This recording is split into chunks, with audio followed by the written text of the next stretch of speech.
ಎಲ್ರಿಗೂ ನಮಸ್ಕಾರ. Welcome to Spardhari. ಇವತ್ತಿನ ನಮ್ಮ topic one district one product. One district one product ಇತ್ತೀಚೆಗೆ ತುಂಬಾ ನ್ಯೂಸ್ ಅಲ್ಲಿದೆ. ಯಾಕಂದ್ರೆ ಮೊದಲು ಈ ಒನ್ ಡಿಸ್ಟ್ರಿಕ್ಟ್ ಒನ್ ಪ್ರಾಡಕ್ಟ್ ಅನ್ನುವಂತಹ ಒಂದು ಪ್ರಾಜೆಕ್ಟ್ ಅಥವಾ ಪಾಲಿಸಿ ಕೇವಲ ಕೆಲವು ಡಿಸ್ಟ್ರಿಕ್ಟ್ ಗಳಿಗೆ ಮಾತ್ರ ಸೀಮಿತವಾಗಿತ್ತು. ಆದ್ರೆ ಇವಾಗ ಒನ್ ಡಿಸ್ಟ್ರಿಕ್ಟ್ ಒನ್ ಪ್ರಾಡಕ್ಟ್ ಈ ಇನಿಷಿಯೇಟಿವ್ ಎಂಟೈರ್ ನೇಷನ್ ಅಂದ್ರೆ ಸಂಪೂರ್ಣ ಭಾರತದಾದ್ಯಂತ ಈ ಒಂದು ಪ್ರಾಜೆಕ್ಟ್ ನ ಇವಾಗ ಹಮ್ಮಿಕೊಂಡಿದ್ದೀವಿ.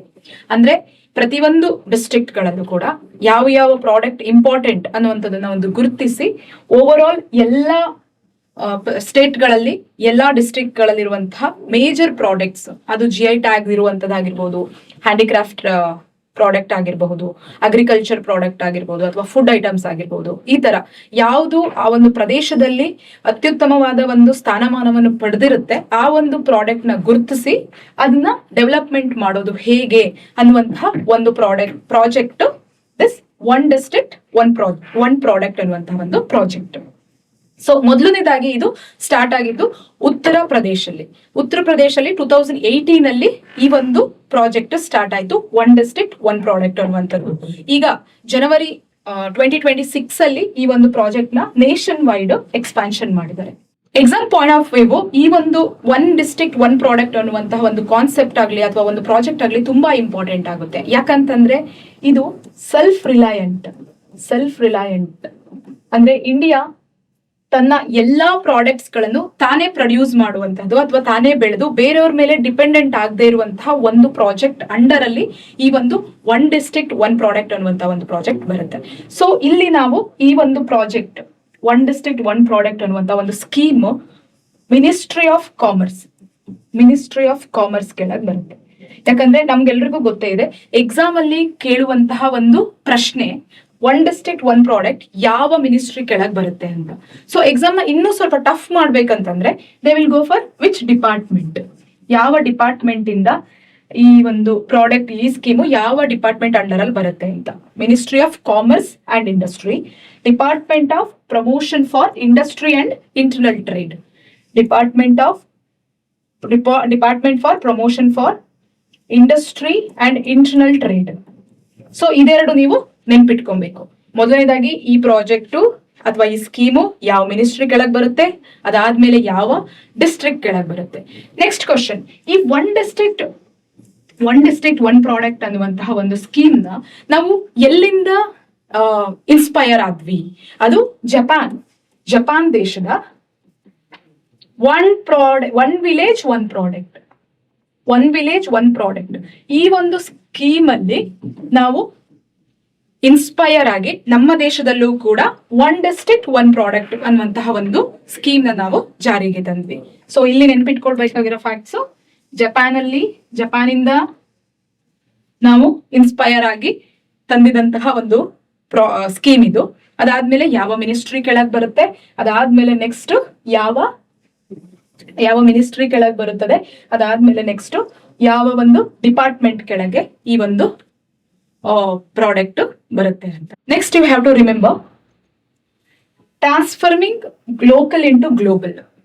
ಇಲ್ಲಿ ಲೋಕಲ್ ಇಂಟು ಗ್ಲೋಬಲ್, ಕೆಲವು ಪ್ರಾಡಕ್ಟ್ಸ್ ಗ್ಲೋಬಲ್ ಅಲ್ಲೂ ಕೂಡ ಹೆಸರು ಮಾಡಿದೆ. ಅದು ಯಾವ್ಯಾವುದು ಅಂತ ಅಂದ್ರೆ ಚಿಕನ್ಕಾರಿ ಎಂಬ್ರಾಯ್ಡ್ರಿ ಇದು ಟ್ರೆಡಿಷನಲ್ ಲಕ್ನೋದಲ್ಲಿ ಮಾಡಿರುವಂತಹ ಒಂದು ಟ್ರೆಡಿಷನಲ್ ಎಂಬ್ರಾಯ್ಡ್ರಿ. ಇದು ಜಗತ್ತಿನಾದ್ಯಂತ ಹೆಸರುವಾಸಿಯಾಗಿದೆ. ಅದಾದ್ಮೇಲೆ Moradabad brassware, this is the first one district one product ಭಾರತದ್ದು. ಅದು ಯು ಪಿ ಯಲ್ಲಿರುವಂತಹ ಮೊರಾದಾಬಾದ್ ನ ಬ್ರೇಸ್ವೇರ್ ಫಸ್ಟ್ ರೆಕಗ್ನೈಸ್ ಮಾಡಿದ್ದು 2018 ಅಲ್ಲಿ. And next carpet and leather goods. ಇದಾದ್ಮೇಲೆ ನೆಕ್ಸ್ಟ್ ನೀವು ತಿಳ್ಕೊಬೇಕಾಗಿರೋದು ಅರೌಂಡ್ 1200 ಪ್ಲಸ್ ಪ್ರಾಡಕ್ಟ್ಸ್ ಇದೆ. ಈ ಪ್ರಾಡಕ್ಟ್ಸ್ ನಂಬರ್ಸ್ ನಿಮ್ಗೆ ಎವ್ರಿ ಟೈಮ್ ವೇರಿ ಆಗ್ತಾ ಇರುತ್ತೆ.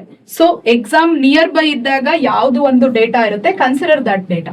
ಬಿಕಾಸ್ ಮೊದಲು ಇದ್ದಿದ್ದು ನಮ್ಗೆ ಕೇವಲ ಒಂದು ಪ್ರಾಡಕ್ಟ್ ಇತ್ತು, ಅದಾದ್ಮೇಲೆ 25 ಪ್ರಾಡಕ್ಟ್ಸ್. ಇವಾಗ ಅರೌಂಡ್ 1200 ಪ್ಲಸ್ ಪ್ರಾಡಕ್ಟ್ಸ್ ಇದೆ, ಅರೌಂಡ್ 775 ಪ್ಲಸ್ ಡಿಸ್ಟ್ರಿಕ್ಟ್ಸ್ ಇದೆ. So this data varies every often. So ದಯವಿಟ್ಟು ಇದನ್ನ ಸ್ವಲ್ಪ ನೀವು ಎಕ್ಸಾಮ್ ಇನ್ನೊಂದು ವೀಕ್ ಇದ್ದಾಗ you check this data, because by then it might be 1300. It will increase. So as of now it is around 1200. Precise ಆಗಿ ಅವರು ಡೇಟಾವನ್ನು ಇಂಥ ವೇರಿ ಆಗ್ತಿರೋ ಡೇಟಾನ ನೀವು 2-3 ಡೇಸ್ ಬಿಹೈಂಡ್ ಎಕ್ಸಾಮ್ ಏನಿರುತ್ತೆ ಅದನ್ನ ಕನ್ಸಿಡರ್ ಮಾಡಬೇಕು. Because if you are seeing this video today and you are writing exam after 6 months, this data will definitely vary. So to consider this in your mind and make sure that the data will be changing every often, and exam ಒಂದು ವಾರ ಇರೋ ಮುಂಚೆ ಯಾವ data ಇರುತ್ತೆ please ಆ ಡೇಟಾನ consider ಮಾಡಿ. Because it's last ಜನವರಿಯಲ್ಲಿ ಇದು 1100 ಇತ್ತು, ಈಗ 1200+ ಆಗಿದೆ. So it may increase. ಈ ಒಂದು one product one district scheme Atmanirbhar Bharat ಮತ್ತೆ ವೋಕಲ್ ಫಾರ್ ಲೋಕಲ್ ಅಲ್ಲಿ ಹೇಗೆ ಒಂದು ಇಂಪ್ಲೈ ಆಗುತ್ತೆ ಅಂದ್ರೆ ಇದು ಹೇಗೆ ಲೋಕಲ್ ಜನರಿಗೆ ಹೆಲ್ಪ್ ಆಗುತ್ತೆ ಮತ್ತೆ ಸೆಲ್ಫ್ ರಿಲಯನ್ಸ್ಗೆ ಹೆಲ್ಪ್ ಆಗುತ್ತೆ, ಅದೇ ಅದ್ರದ್ದು ಮೇಜರ್ ವಿಷನ್ ಅದು. ದೆನ್ ಇದು ಆತ್ಮನಿರ್ಭರ್ ಭಾರತದಲ್ಲಿ ನಾವು ಸೆಲ್ಫ್ ರಿಲಯಂಟ್, ಎಲ್ಲವನ್ನು ನಮಗೆ ಬೇಕಾಗಿರುವಂತಹ ಎಲ್ಲಾ ವಸ್ತುಗಳು ಅಥವಾ ಎಲ್ಲಾ ಪ್ರಾಡಕ್ಟ್ಸ್ ಗಳನ್ನ ನಾವೇ ಪ್ರೊಡ್ಯೂಸ್ ಮಾಡಿದ್ರೆ ಅಥವಾ ನಾವೇ ಬೆಳೆದ್ರೆ ನಾವು ಬೇರೆಯವ್ರ ಮೇಲೆ ಡಿಪೆಂಡ್ ಆಗಿರುವಂತಹ ಅವಕಾಶ ಇರೋದಿಲ್ಲ, ನೆಸಸರಿನೇ ಬರೋದಿಲ್ಲ ನಾವು ಬೇರೆಯವ್ರ ಮೇಲೆ ಡಿಪೆಂಡ್ ಆಗುವಂಥದ್ದು. ಅದಾದ್ಮೇಲೆ ವೋಕಲ್ ಫಾರ್ ಲೋಕಲ್. ಇವಾಗ ಫಾರ್ ಎಕ್ಸಾಂಪಲ್ ನಾನು ಒಂದು ಹೇಳ್ತೀನಿ, ಚನ್ನಪಟ್ಟಣದ ಗೊಂಬೆಗಳು ಅಥವಾ ರಾಮನಗರದ ಡಾಲ್ಸ್. ಈಗ ನಾವು ಇದೇ ಡಾಲ್ನ ಬೇರೆ ಕಡೆಯಿಂದ ಹೋಗ್ಬಿಟ್ಟು ತರ್ತೀವಿ, ಬಟ್ ಇಲ್ಲಿರುವಂತಹ GI ಟ್ಯಾಗ್ ಇರುವಂತಹ ಪ್ರತಿಯೊಂದು ಪ್ರಾಡಕ್ಟ್ಸ್ಗೆ ನಾವು ಅದನ್ನ ಪರ್ಚೇಸ್ ಮಾಡಿದ್ರೆ ಇದನ್ನ ಯಾರು ಆ ಕ್ರಾಫ್ಟ್ಮನ್ಶಿಪ್ಸಿಗೂ ಅವ್ರದ್ದು ಇನ್ಕಮ್ ಇನ್ಕ್ರೀಸ್ ಆಗಕ್ಕೆ ಹೆಲ್ಪ್ ಆಗುತ್ತೆ. ಅವ್ರದ್ದು ಇನ್ಕಮ್ ಇನ್ಕ್ರೀಸ್ ಆದ್ರೆ ನ್ಯಾಷನಲ್ ಇನ್ಕಮ್ ಕೂಡ ಇನ್ಕ್ರೀಸ್ ಆಗುತ್ತೆ, ಅದರಿಂದ GDP ಕೂಡ ಇನ್ಕ್ರೀಸ್ ಆಗುತ್ತೆ. ಸೊ ಇದೆಲ್ಲ ಒಂದು ವಿಶಿಯಸ್ ಸೈಕಲ್ ತರ. ನಾವು ಹೇಗೆ ಆರ್ಟಿಷನ್ಗೆ ರೈತರಿಗೆ ಸಪೋರ್ಟ್ ಮಾಡ್ತೀವಿ, ಅವ್ರದ್ದು ಹೇಗೆ ಇನ್ಕಮ್ ಇನ್ಕ್ರೀಸ್ ಆಗುತ್ತೆ, ಅದೇ ತರ GDP ಇನ್ಕ್ರೀಸ್ ಆಗುತ್ತೆ. So we will grow. ಇವಾಗ ಡೆವಲಪಿಂಗ್ ಇರುವಂತಹ ಕಂಟ್ರಿ ಮುಂದೊಂದಿನ ಡೆವಲಪ್ಡ್ ಕಂಟ್ರಿ ಆಗುತ್ತೆ. ಸೊ ಹಾಗಾಗಿ ವೋಕಲ್ ಫಾರ್ ಲೋಕಲ್ ಅದಕ್ಕೂ ಕೂಡ ಈ ಒಂದು ಒನ್ ಡಿಸ್ಟ್ರಿಕ್ಟ್ ಒನ್ ಪ್ರಾಡಕ್ಟ್ ಅನ್ನುವಂತಹ ಒಂದು ಸ್ಕೀಮ್ ಹೆಲ್ಪ್ ಮಾಡುತ್ತೆ. Then come sustainable and eco friendly. ನಮ್ಗೆ ಬೇಕಾಗಿರುವಂತಹ ವಸ್ತುಗಳು ಅಥವಾ ಬೇಕಾಗಿರುವಂತಹ ಆಹಾರ ಪದಾರ್ಥಗಳು ಎಲ್ಲವೂ ನಮ್ಮಲ್ಲೇ ಸಿಕ್ಕಿದ್ರೆ, ಸೊ ಅದನ್ನ ನಾವು ಸಸ್ಟೈನೇಬಲ್ ಆಗಿ ಯೂಸ್ ಮಾಡಿದ್ರೆ ಇಂಟರ್ ಡಿಪೆಂಡೆಂಟಿ ಆನ್ ಅದರ್ ಕಂಟ್ರೀಸ್ ಇರೋದಿಲ್ಲ. ಅಂಡ್ ಎಲ್ಲವೂ ಕೂಡ ಇಲ್ಲೇ ಬೆಳೆಯೋದ್ರಿಂದ ಪ್ರಿಸರ್ವೇಷನ್ ಯೂಸ್ ಮಾಡೋದಿಲ್ಲ. ಸೊ ಹಾಗಾಗಿ ಅದು ಎಕೋ ಫ್ರೆಂಡ್ಲಿ ಇರುತ್ತೆ. ಸೊ ಈ ಒಂದು ಪ್ರಾಜೆಕ್ಟ್ ಅಥವಾ ಈ ಒಂದು ಸ್ಕೀಮ್ ಇಂದ ಓವರ್ ಆಲ್ ನಮ್ಗೆ ಭಾರತಕ್ಕೆ ತುಂಬಾ ಹೆಲ್ಪ್ ಆಗುತ್ತೆ. ಒಂದು ಫಾರ್ಮರ್ಸಿಗೆ ಹೆಲ್ಪ್ ಆಗುತ್ತೆ, ಕ್ರಾಫ್ಟ್ಮನ್ಶಿಪ್ಸ್ ಅವ್ರಿಗೆ ಹೆಲ್ಪ್ ಆಗುತ್ತೆ, ಇನ್ಕಮ್ ಇನ್ಕ್ರೀಸ್ ಆಗಕ್ಕೆ. ಇನ್ಕಮ್ ಇನ್ಕ್ರೀಸ್ ಆದ್ರೆ national income per capital income increase ಆಗುತ್ತೆ, ಅದರಿಂದ GDP ಎಲ್ಲವೂ ಜಾಸ್ತಿ ಆದ್ರೆ ನಮಗೆ ಅದು ಡೆವಲಪ್ಡ್ ಕಂಟ್ರಿಯಿಂದ ಡೆವಲಪಿಂಗ್ ಕಂಟ್ರಿಯಿಂದ ಡೆವಲಪ್ಡ್ ಕಂಟ್ರಿಗೆ ನಮ್ಮ ಸ್ಟೇಟಸ್ ನ್ಯಾಷನಲ್ ಸ್ಟೇಟಸ್ ಹೋಗೋದಕ್ಕೆ ತುಂಬಾ ದಿನಗಳು ತಗೊಳ್ಳೋದಿಲ್ಲ. As I said, total 1200+ items ಇದೆ. ಜೊತೆಗೆ 775 ಡಿಸ್ಟ್ರಿಕ್ಟ್ ಗಿಂತ ಹೆಚ್ಚಿಗೆ ಡಿಸ್ಟ್ರಿಕ್ಟ್ ಅಲ್ಲಿ ಆ ಪ್ರಾಡಕ್ಟ್ಸ್ ನ ರೆಕಗ್ನೈಸ್ ಮಾಡಿದ್ದಾರೆ. ಹೀಗಿರುವಾಗ ಇಲ್ಲಿ KS PSI group C exam ಅಲ್ಲಿ ಕರ್ನಾಟಕದಲ್ಲಿ ಯಾವ ಜಿಲ್ಲೆಯಲ್ಲಿ ಯಾವ ಪ್ರಾಡಕ್ಟ್ಸ್ ರೆಕಗ್ನೈಸ್ ಆಗಿದೆ ಅಂತ ಕೇಳುವಂತ ಸಾಧ್ಯತೆ ಇರುತ್ತೆ. ಎಸ್ಪೆಷಲಿ ಅದನ್ನ ಮ್ಯಾಚ್ ದ ಫಾಲೋವಿಂಗ್ ಅಲ್ಲಿ ಕೇಳ್ಬೋದು. So I will just read one by one ಯಾವ ಡಿಸ್ಟ್ರಿಕ್ಟ್ ಗೆ ಯಾವ ಪ್ರಾಡಕ್ಟ್ಸ್ ಅಂತ ಹೇಳಿ.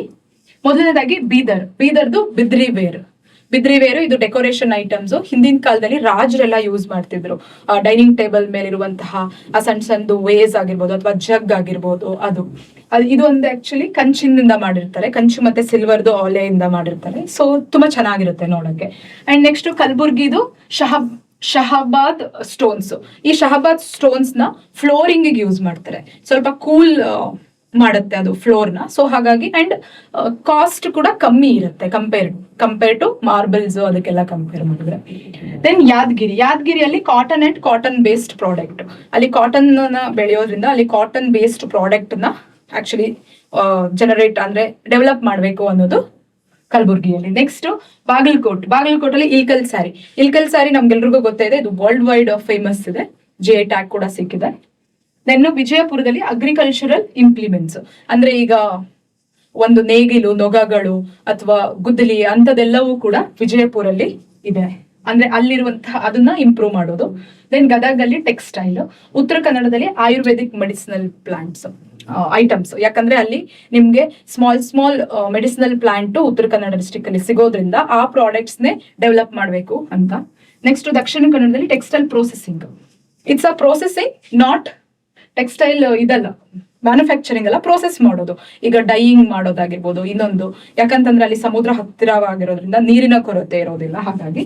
ದೆನ್ ಹಾವೇರಿಯಲ್ಲಿ ಸ್ಪೈಸಸ್, ಕೊಡಗಲ್ಲಿ ಚಾಕ್ಲೇಟ್ ಅಂಡ್ ವೈನ್ಸ್, ಯಾಕಂದ್ರೆ we know that Kodagu is famous for wine, ಅದಕ್ಕೋಸ್ಕರ ಅಲ್ಲಿ ಆ ಪ್ರಾಡಕ್ಟ್. ದೆನ್ ಹಾಸನಲ್ಲಿ ಜಾಕ್ವಾರ್ಡ್ ಬೆಡ್ಶೀಟ್. ಈ ಜಾಕ್ವಾರ್ಡ್ ಬೆಡ್ಶೀಟ್ ಇದು ಪ್ರಿಂಟೆಡ್ ಅಲ್ಲ, it's not a printed one, ಇದನ್ನ ನೇಯ್ದಿರ್ತಾರೆ ಕೈಯಲ್ಲಿ. ಆಮೇಲೆ ಶಿವಮೊಗ್ಗದಲ್ಲಿ ರೆಡಿಮೇಡ್ ಗಾರ್ಮೆಂಟ್ಸ್. ಚಾಮರಾಜನಗರಲ್ಲಿ ಸ್ಟೋನ್ ಕಾರ್ವಿಂಗ್ ಅಂತಂದ್ರೆ ಏನಂತಾರೆ, ದೇವ್ರದ್ದು ವಿಗ್ರಹ ಆಗಿರ್ಬಹುದು ಅಥವಾ ದೇವಸ್ಥಾನದ ಬಾಗಿಲುಗಳಾಗಿರ್ಬಹುದು, ಅದನ್ನೆಲ್ಲ ಇಲ್ಲಿ ಸ್ಟೋನ್ ಕಾರ್ವಿಂಗ್ ಪ್ರಾಡಕ್ಟ್ಸ್. ದೆನ್ ಬೆಳಗಾವಲ್ಲಿ ಫೌಂಡ್ರಿ, ಅಂಡ್ ದೆನ್ ಧಾರವಾಡಲ್ಲಿ ವಾಲ್ವ್ ಮ್ಯಾನುಫ್ಯಾಕ್ಚರಿಂಗ್. ಉಡುಪಿಯಲ್ಲಿ gems and jewellery marketing, gems and jewellery manufacturing, ಅಲ್ಲಿ ಗೋಲ್ಡ್ ಅಲ್ಲ, ಗೋಲ್ಡ್ ಜ್ಯುವೆಲ್ರಿ ಮತ್ತೆ ಜೆಮ್ಸ್ ಮ್ಯಾನುಫ್ಯಾಕ್ಚರಿಂಗ್, ಯಾಕಂದ್ರೆ ಇಲ್ಲಿ ನಿಮ್ಗೆ ಗೋಲ್ಡ್ ಸ್ಮಿತ್ ಜಾಸ್ತಿ ಇದ್ದಾರೆ. ಅಂಡ್ ಚಿಕ್ಕಮಂಗ್ಳೂರಲ್ಲಿ ಅರೇಕಾ ಲೀಫ್ ಬೇಸ್ಡ್ ಪ್ರಾಡಕ್ಟ್, ಯಾಕಂದ್ರೆ ಅಲ್ಲಿ ಅಡಿಕೆ ಜಾಸ್ತಿ ಇರೋದ್ರಿಂದ ಅಡಿಕೆ ಎಲೆದು ಪ್ರಾಡಕ್ಟ್ಸ್, ಲೈಕ್ ಇತ್ತೀಚೆಗೆ ಯೂಸ್ ಅಂಡ್ ಥ್ರೋ ಪ್ಲೇಟ್ಸ್ ಆಗಿರ್ಬೋದು ಅಥವಾ ಗ್ಲಾಸಸ್ ಆಗಿರ್ಬೋದು, ಅದೆಲ್ಲವನ್ನು ಕೂಡ ಅಡಿಕೆ ಎಲೆಯಿಂದ ಮಾಡ್ತಾರೆ. ದೆನ್ ಮಂಡ್ಯದಲ್ಲಿ rice based project, as we know that ಮಂಡ್ಯದಲ್ಲಿ ಜಾಸ್ತಿ ರೈಸ್ ಬೆಳೀತಾರೆ, so rice based related products ನ ಅಲ್ಲಿ ಡೆವಲಪ್ ಮಾಡ್ತಾರೆ. ದೆನ್ ಕಮ್ಸ್ ದಾವಣಗೆರೆಯಲ್ಲಿ cotton based ginning readymade garments. ಬಳ್ಳಾರಿಯಲ್ಲಿ ಜೀನ್ಸ್ ಡಿನೈನ್, ಅಂಡ್ ರಾಯಚೂರಲ್ಲಿ cotton and cotton based product. ವಿಜಯನಗರಲ್ಲಿ ಸಂಡೂರು ಲಂಬಾಣಿ ಎಂಬ್ರಾಯ್ಡ್ರೀಸ್ ಇತ್ತೀಚೆಗೆ ನಶಿಸಿ ಹೋಗ್ತಾ ಇದೆ, ಬಿಕಾಸ್ ಜನ ಅದನ್ನ ಜಾಸ್ತಿ ವೇರ್ ಮಾಡ್ತಿಲ್ಲ, ಸೊ ಹಾಗಾಗಿ ಅದಕ್ಕೂ ಕೂಡ ಪ್ರಾಮುಖ್ಯತೆ ಕೊಟ್ಟಿದ್ದಾರೆ. ದೆನ್ ಕೊಪ್ಪಳದಲ್ಲಿ ಕಿನ್ಹಲ್ ಟಾಯ್ಸ್. ದೆನ್ ಕೋಲಾರದಲ್ಲಿ Shivapura pattern stone carving, again ಇದು ಕೂಡ ದೇವರ ವಿಗ್ರಹಗಳಾಗಿರ್ಬೋದು ಅಥವಾ ಕೋಟೆಯಲ್ಲೆಲ್ಲ ಬಾಗ್ಲಿಗೆ ಮಾಡಿಸಿರ್ತಾರೆ ಆ ತರ ಸ್ಟೋನ್ದು. ದೆನ್ ತುಮಕೂರಲ್ಲಿ ಕಾಯರ್ ಬೇಸ್ಡ್, ಅಂದ್ರೆ ತೆಂಗಿನ ಗರಿದು ಹಗ್ಗ ಮಾಡೋದಾಗಿರ್ಬೋದು ಅಥವಾ ಕೆಲವು ಡೆಕೋರೇಷನ್ ಐಟಮ್ಸ್ ಅದೆಲ್ಲ. ದೆನ್ ಚಿತ್ರದಲ್ಲಿ ಮೊಲ್ಕಾಲ್ 3 ಸ್ಯಾರೀಸ್, ಇದು ಮಲ್ಬರಿ ಸಿಲ್ಕ್ ಇಂದ ಮಾಡಿರುವಂತಹ ಸೀರೆ, ಮಾಡಿರೋದು very beautiful sarees. And rate comparatively ಸ್ವಲ್ಪ ಕಮ್ಮಿ ಇರುತ್ತೆ ಅಂಡ್ ಡಿಸೈನ್ ತುಂಬಾ ರಿಚ್ ಆಗಿರುತ್ತೆ. ದೆನ್ ರಾಮನಗರದಲ್ಲಿ as I discussed before Channapatna toys, ಇದಕ್ಕೂ ಕೂಡ G8 ಆಗಿದೆ. ದೆನ್ ಚಿಕ್ಕಬಳ್ಳಾಪುರದಲ್ಲಿ ಶಿಡ್ಲಘಟ್ಟ ಸಿಲ್ಕ್, ಇದು raw silk sarees. And Bengaluru urban ನಲ್ಲಿ ಹ್ಯಾಂಡ್ಲೂಮ್ ಬೇಸ್ಡ್ ಸಿಲ್ಕ್ ಸ್ಯಾರೀಸ್, ಚಿಕ್ಕಪೇಟೆಲೆಲ್ಲ ನಿಮಗೆ ಸಿಗುತ್ತೆ ಗೊತ್ತಿದೆ. ಬೆಂಗಳೂರು ರೂರಲ್ ಅಲ್ಲಿ ರೆಡಿಮೇಡ್ ಗಾರ್ಮೆಂಟ್ಸ್. ಅಂಡ್ ಮೈಸೂರಲ್ಲಿ ರೋಸ್ ವುಡ್ ಕಾರ್ವಿಂಗ್ಸ್. ಮೈಸೂರಲ್ಲಿ ನಿಮ್ಗೆ ಗೊತ್ತೇ ಇದೆ, ಮೋಸ್ಟ್ ಆಫ್ ಮೈಸೂರು ಸ್ಯಾಂಡಲ್ ಏನೇನು ಮಾಡ್ತಾರೆ ಅದ್ರದ್ದು ಉಡನ್ದು ಕಾರ್ವಿಂಗ್ಸ್ ಬರುತ್ತೆ. ದೇಹೆಬ್ರ ವಿಗ್ರಹಗಳಾಗಿರ್ಬೋದು ಅಥವಾ ಸ್ಮಾಲ್ ವಾಸ್ ಆಗಿರ್ಬೋದು, ಡೆಕೋರೇಷನ್ ಐಟಮ್ಸ್, ಅದನ್ನ ಡೆವಲಪ್ ಮಾಡ್ಬೇಕಂತ. This are all the few items you have to remember, because exam ಅಲ್ಲಿ 5 ಈ ತರ ಕೇಳಿ ಪ್ರಾಡಕ್ಟ್ಸ್ ಹಾಕಿ only 1, only 2 correct, only 3 correct, only 4 correct ಅಂತ ಕೇಳ್ತಾರೆ. ಸೊ ದಯವಿಟ್ಟು ಇದನ್ನ 2 times just try to remember, ನಿಮಗೆ ನೆನಪಿರುತ್ತೆ. ಯಾಕಂದ್ರೆ ಈ ವಸ್ತುಗಳನ್ನು ಕೇಳಿದಿರಾ, ಎಲ್ಲ ಡಿಸ್ಟ್ರಿಕ್ಟ್ ಗೊತ್ತಿದೆ, ಅದು ಯಾವ ಡಿಸ್ಟ್ರಿಕ್ಟ್ ಅಲ್ಲಿ ಯಾವ್ದು ಅಂತ ಕನೆಕ್ಟ್ ಮಾಡ್ಕೊಳ್ಳಿ. ಇಟ್ ರಿಯಲಿ ಹೆಲ್ಪ್ಸ್ ಅಂಡ್ ನಿಮ್ ತಲೆಯಲ್ಲಿ ಉಳ್ಕೊಳ್ಳುತ್ತೆ. So this is all about the one district one product ಅನ್ನುವಂತ ಒಂದು ಸ್ಕೀಮ್ದು. ಅಂಡ್ ಇತ್ತೀಚೆಗೆ ತುಂಬಾ ನ್ಯೂಸ್ ಅಲ್ಲಿರೋದ್ರಿಂದ ಎಕ್ಸಾಮಿನರ್ ಈ ತರ ಒಂದು ಟಾಪಿಕ್ ಮೇಲೆ ಕ್ವಶನ್ ಕೇಳುವ ಸಾಧ್ಯತೆ ಹೆಚ್ಚಿರುತ್ತೆ. ದಯವಿಟ್ಟು ಯಾರ್ಯಾರು ಈ ವಿಡಿಯೋ ನೋಡ್ತಿದ್ದೀರಾ ಅವರೆಲ್ಲರೂ ಸ್ಮಾಲ್ ನೋಟ್ಸ್ ಮಾಡ್ಕೊಳ್ಳಿ, ರಿವಿಷನ್ ಟೈಮ್ ಅಲ್ಲಿ ಹೆಲ್ಪ್ ಆಗುತ್ತೆ. Thank you one and all.